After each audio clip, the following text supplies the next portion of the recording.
Duncan, can you just give us an update as to latest developments in Manchester, especially this morning's fatal shooting in Kingsland? Right, so we have embarked on a series of operations within the Manchester division.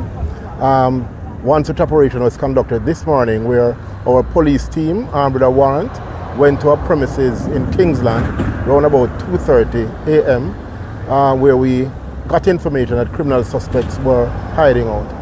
On breaching the premises, a man who was inside the house pointed a firearm in the direction of the police. The police responded by firing at the man. He was hit and taken to the Mandeville Regional Hospital, where he was pronounced dead on arrival.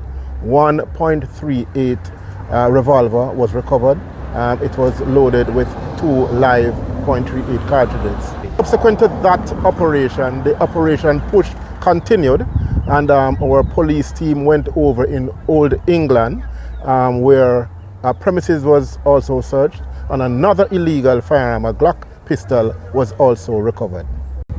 All right, so since the start of the year, we have seen a downward trend in our numbers as it relates to crimes. We are now seeing a 60% reduction in our murders and a 33% reduction in all major crimes.